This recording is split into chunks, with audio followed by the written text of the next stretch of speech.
Mesdames et messieurs, cette critique contient des spoilers, des films et des romans, Dr. Sleep et Shining. Alors voilà, je préférais simplement vous avertir pour pas que vous ayez de mauvaises surprises. Allez, bonne vidéo.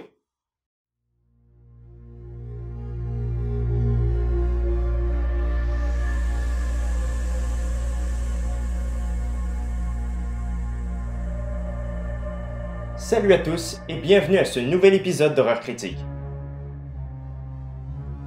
Désolé, il y a un petit feu de joie à côté. Il s'est passé pas mal de choses durant mon absence de YouTube, disons à partir de fin 2016.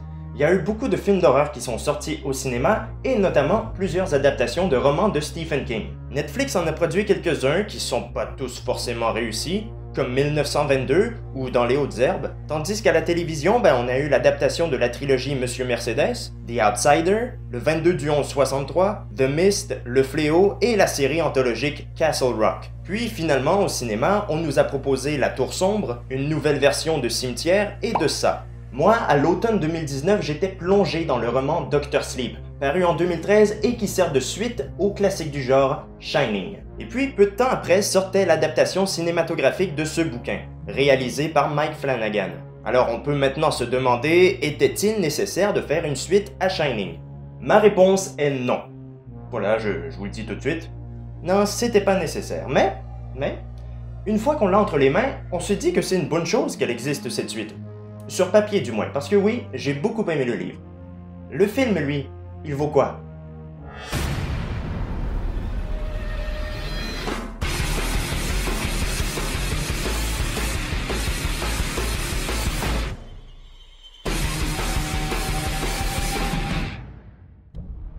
L'idée de faire une suite à son roman Shining est venue à Stephen King lors d'une convention. Pendant une séance de dédicace avec ses fans, quelqu'un lui a demandé ce qui, selon lui, était arrivé au petit Danny Torrance après les événements de l'Overlook. Et cette idée trotta dans la tête de l'auteur pendant quelques temps. King a très rarement écrit des suites à ses livres. On peut directement penser à La Tour Sombre, qui maintenant compte 8 volets, si je me trompe pas. Également à Monsieur Mercedes, qui constitue une excellente trilogie policière. Mais voilà. L'idée de faire une suite à Shining lui plaisait bien. Il a imaginé plusieurs possibilités, comme une dans laquelle Danny aurait fini par se marier avec Charlie McGee du roman Firestarter, ce qui aurait été très étrange, quoique logique. Finalement, il a pris le temps de bien construire la base de son histoire, se concentrant un peu plus sur la vie adulte de Danny, puis en 2011, il s'est mis à l'écriture. Et il publia Dr. Sleep plus de 2 ans après, en septembre 2013. King en a maintenant l'habitude, son roman est bien sûr un franc succès. Il vend presque 1 million d'exemplaires l'année de sa publication. Eh oui, et je rappelle qu'il est sorti en septembre. Le New York Times le classe en première place des best-sellers de l'année et il sera le 2e roman de fiction le plus vendu aux États-Unis en 2013. Un tel succès implique forcément que cette œuvre sera adaptée au cinéma. Et on s'est mis à travailler là-dessus seulement quelques mois après la publication du bouquin. Effectivement, Mark Romanek, réalisateur de vidéoclips mais aussi de Photo Obsession, fut engagé pour adapter un premier scénario de Glenn Mazzara. Il était déjà prévu que Warner Bros. Produise ce long-métrage, mais la société prévoyait également de sortir un film sur les origines de l'hôtel Overlook. Et tout ça finalement sera converti en série télé qui est présentement en production. La Warner a donc mis le projet en suspens, n'osant pas tout de suite déployer un budget. Il y a eu également d'autres personnes attachées au projet, comme Akiva Goldsman qui en 2016 était pressenti pour réaliser le film, mais finalement l'année d'après c'est Mike Flanagan qui fut choisi pour ce poste.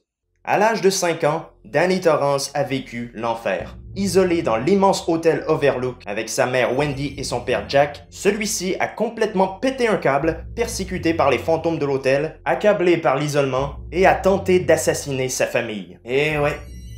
Sinon vous le vivez bien, confinement?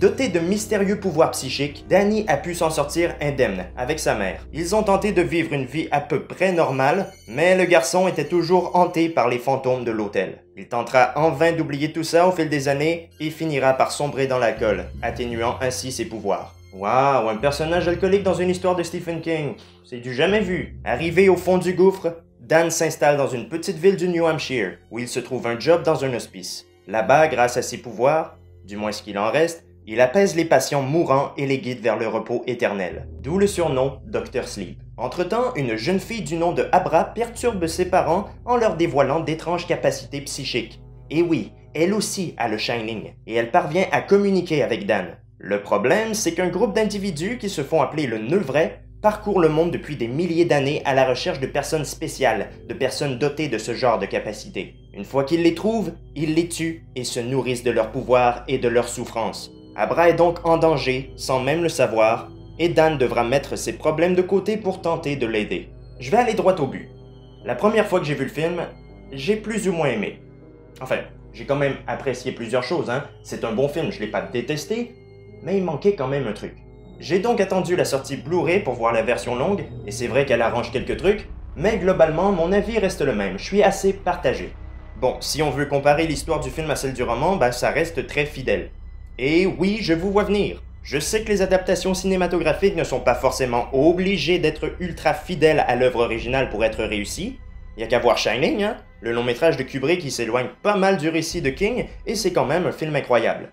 Bon, on sait tous que l'auteur a détesté ce film, c'est pourquoi d'ailleurs en 1997 il a fait appel à Mick Garris pour mettre sur pied une mini-série, Shining, qui est beaucoup plus fidèle au roman, mais qui franchement est pas extraordinaire, hein, on va pas se mentir. Mais voilà, en ce qui a trait à Dr. Sleep, j'avais bien aimé le livre, donc la fidélité du scénario m'a beaucoup plu. Faut savoir aussi que le but était de faire plaisir à l'auteur en adaptant l'intégralité de son roman à l'écran. Tout ça en servant de suite également au film de Stanley Kubrick. Donc faire un long métrage qui pouvait autant plaire aux fans de King à ceux qui considèrent le film de Kubrick comme un chef-d'œuvre intouchable. Du coup, on a dû prendre en considération les modifications apportées par le film de 1980. Attention, spoilers à l'horizon. Voilà, ça c'est dit. À la fin de Shining, version Kubrick, on voit Jack Torrance poursuivre Danny dans le labyrinthe avec une hache. C'est une séquence qui n'existe pas dans le roman. Non, à la fin du livre, la chaudière de l'Overlook explose, tuant ainsi Jack et réduisant l'hôtel en cendres. Et à la fin de Dr. Sleep, le bouquin, hein, Danny se rend sur les ruines du bâtiment. Donc pour le film, si on veut respecter l'œuvre de Kubrick, ben il faut que l'Overlook soit toujours là. Et c'est le cas d'ailleurs, hein, c'est un vieux bâtiment abandonné depuis des années, et Danny devra y retourner pour une raison que je ne vais pas vous dévoiler ici, mais bref, voilà, la fin de Dr. Sleep reprend globalement la fin du roman Shining. On a plus ou moins bien adapté toute l'horreur et les tourments de Dan. Bon, son évolution nous est très bien exposée, hein, même si c'est un peu classique. On le sent torturé à la fois par son passé, mais aussi parce qu'il est devenu un alcoolique, un peu violent sur les bords, tout comme son paternel. Il s'en rend bien compte et souhaite reprendre sa vie en main. Et il y parvient lentement, mais sûrement, grâce aux nouveaux amis qu'il se fait. On aborde avec ce personnage des thématiques qui sont plutôt chères à Stephen King, mais également à Mike Flanagan, comme l'addiction, les tourments du passé, le traumatisme d'enfance, et tout ça est plutôt bien reflété. Ah oui, d'ailleurs, Danny Lloyd, l'acteur qui interprétait le rôle dans Shining, il n'a pas poursuivi sa carrière d'acteur par après.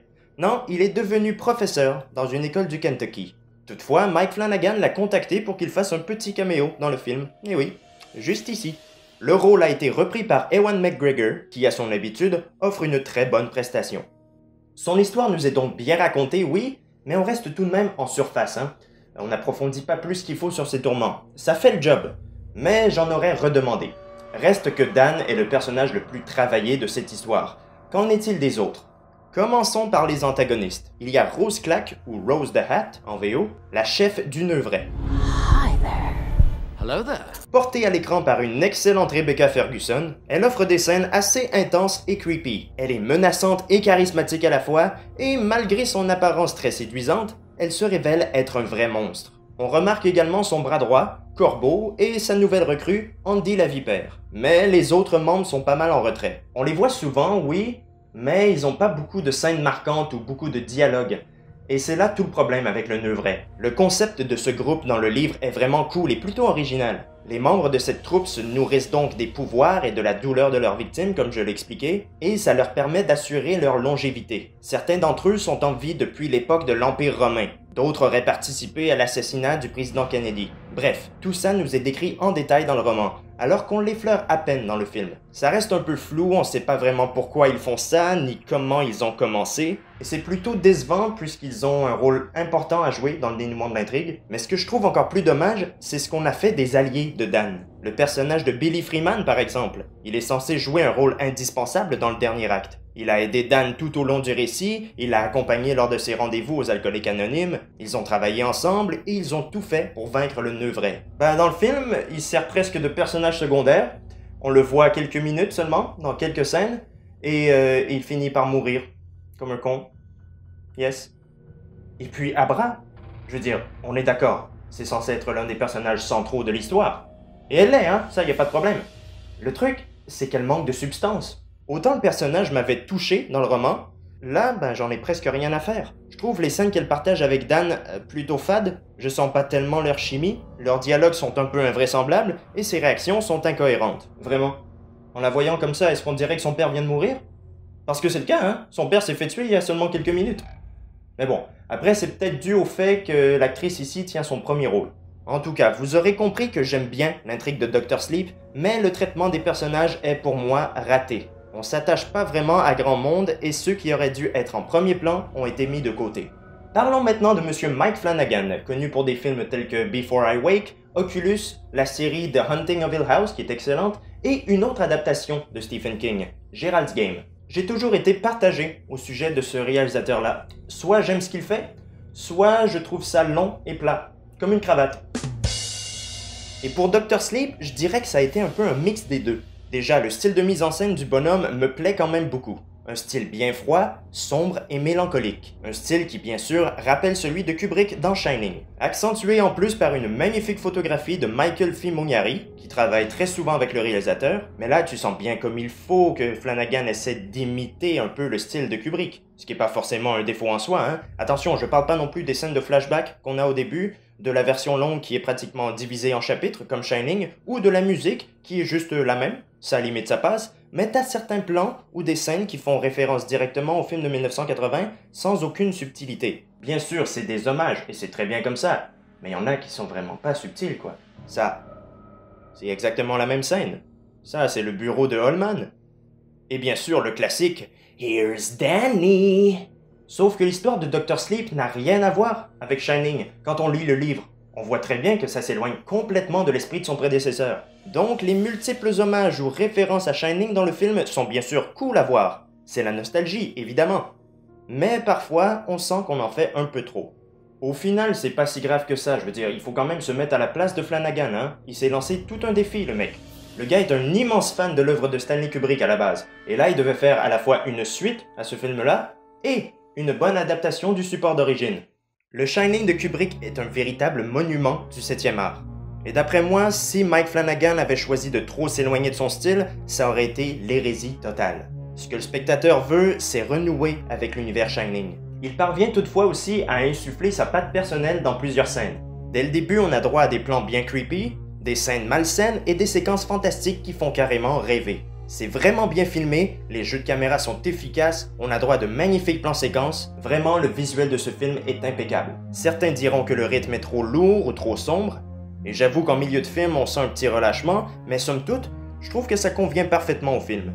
Une intrigue comme ça, tu peux pas vraiment la précipiter, hein, avec un montage rempli de jump cuts. Il faut que tu poses ton ambiance pour qu'elle fonctionne. Et Mikey y arrive, même si des fois c'est un petit peu longuinet. Le film dure quand même 2h30, 3h en version longue, et tu les sens passer. Sinon, il y a tout de même plusieurs passages que j'ai trouvé un peu fades, notamment les scènes avec Abraham, malheureusement. Il y a les moments avec le nœud vrai qui sont bien réalisés, honnêtement, mais je trouve qu'on passe un peu trop vite dessus. Et puis pour moi, le final, qui fait directement écho à la fin du roman Shining, est assez décevant. On est censé assister à la confrontation finale entre nos héros et Rose, puis finalement c'est assez vite expédié. Dommage. Donc, pour résumer, je trouve pas que Dr. Sleep est un film raté. Le scénario est assez bien écrit dans l'ensemble. L'intrigue est fluide et elle se suit parfaitement. C'est plus au niveau du traitement des personnages qu'il y a des petites lacunes. Certains d'entre eux ne sont pas suffisamment travaillés à mon goût, mais la mise en scène de Mike Flanagan fait très bien le boulot. Il nous offre des moments plutôt terrifiants. Mais vous l'aurez compris, à mon humble avis, il y avait peut-être un peu trop de références à Shining. Hommage putassier ou fanservice, j'irai pas jusque-là quand même. Mais bon, t'en enlèves peut-être 3 ou 4 et ça passe. C'est un bon film, oui, sauf que je reste quand même un peu déçu du résultat final. Je m'étais peut-être mis des attentes un peu trop hautes après avoir lu le livre, même si c'est loin d'être un mauvais film, je le répète. C'est une bonne adaptation du roman, mais une suite nettement inférieure au film de Kubrick. Après, comment veux-tu faire un truc du même calibre?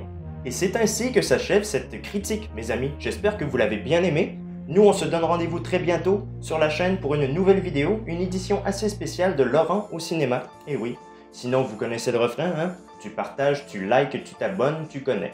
Salut!